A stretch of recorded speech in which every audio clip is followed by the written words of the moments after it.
How's everyone doing? Welcome back to the channel. My name's Andrew Goldman. My whole story basically is that I used to be overweight, really out of shape and stuff, and I figured out what works for fitness, for getting into good shape, stuff that's sustainable, stuff that just works, and then we just went to the food store. So let me show you guys what I pick up, how I think about nutrition, how I compartmentalize it. All that really matters in general is that you hit your calories, you hit your protein minimums, and you hit your fat minimums. You want to make sure you're eating your protein, eating your fats, but calories are king for weight manipulation. We're gonna break this into basically 3 different types of foods. I have my breakfast foods, my snack foods, and my lunch and dinner food. Base is usually egg whites and whole eggs and oatmeal. So really all I do, if you saw my full days of eating, I heat up 150 calories of oatmeal, I put in about 300 grams of egg whites into the pan with some Pam, and I eat my eggs. So it's really simple, guys. If you want an alternate option, I also eat regular ass bread, as Coach Greg said. You could do anabolic French toast. Check out the recipe. It's a famous recipe. Those are a couple of breakfast options.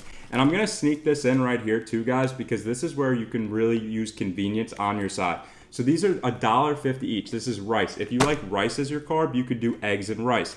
If you like these wraps and you want to get your veggies in the morning, all you have to do is literally just make some eggs, put it in the wrap, and then you can put your cheese in it. I'm going to show you guys these staples. Wraps should be staples. Cheese should be staples, rice should be staples, bread should be staples, and then you could just mix and match your different stuff. So that's all you really need for breakfast. You just figure out your maintenance calories, figure out your protein and fat minimums, and then just really go from there with your staples. And meal prepping is gonna be nice and cheap and easy. All right, the next part of how I think about food is gonna be snacks, guys. And what is a snack? It's really anything that's on a meal. So if you eat breakfast, and then before lunch you get hungry and it fits your calories, it fits your macros, it fits what you're trying to do, why not eat a snack? So carrots, super cheap, 3 or 4 servings in this bag, like 60, 70 calories a serving, and they stay fresh in the fridge for a while. So put some in your Ziploc, bring it to work, they stay pretty fresh. If you're cutting and you're light on calories, you don't have a lot left, then some carrots will fill you up. It's always good to get your veggies in. Next are protein bars. They could be any protein bar, guys.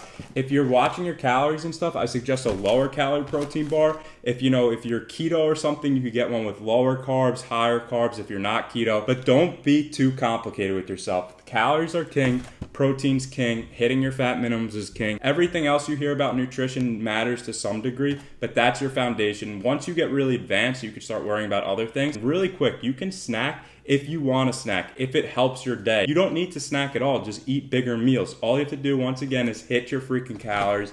And then of course we have freaking popcorn. It's really filling, really satiating. Instead of a bag of chips that takes you 2 seconds to eat, 100 calories and takes you 2, 3, even 5 minutes to eat. So that's how I think about snacks. It gets you to your next meal. If you need to hit your protein minimums, throw some protein bars in there. If you hit your protein and you just need satiation and you're really worried about those calories, then here's snacks that will fill you up a little bit more. All right, so next we have to talk about lunch and dinner, or as like bodybuilders will call it, like meals 2, 3, 4, 5, 6. So basically what we're gonna have here most of the time, a lean source of protein. Right here is 93% ground turkey. If you like chicken, eat chicken. If you like lean beef, eat lean beef. Whatever you actually like to eat, that's what you should go with in terms of the meat choice, but make sure it's lean if you're main gaining or cutting typically. And if you're trying to bulk up and gain weight, typically bodybuilders will eat like 85%. But I suggest most people 93% ground turkey or chicken breast. When you cook, don't put a lot of olive oil. And what I do, guys, and this is kind of important, is I'll meal prep like 3 of these, right, at once.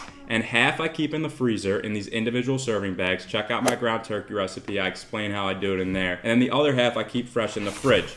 And this is the whole point, guys. You don't have to like meal prep these little like meal containers and have them ready to go. You'll have your ground turkey good to go in the freezer. And then, you could add some guac to it. You could heat up a rice with it.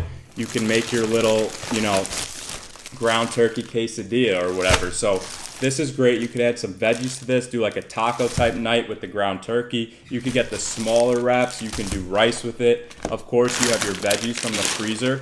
So you just have your basic ingredients that you have ready to go in your fridge, and then you add stuff to it. So let's say I want to do ground turkey and rice with veggies. All 3 of them go in the microwave. All you really have to do is just cook this. If you have more calories to work with, then you could get the regular cheese. You could eat more guac throughout the day. So just make sure you're hitting your fat minimums, your protein minimums, hit your calories day in and day out, and don't complicate it. You don't need 20 containers of food. But thank you guys once again. Until next time, peace.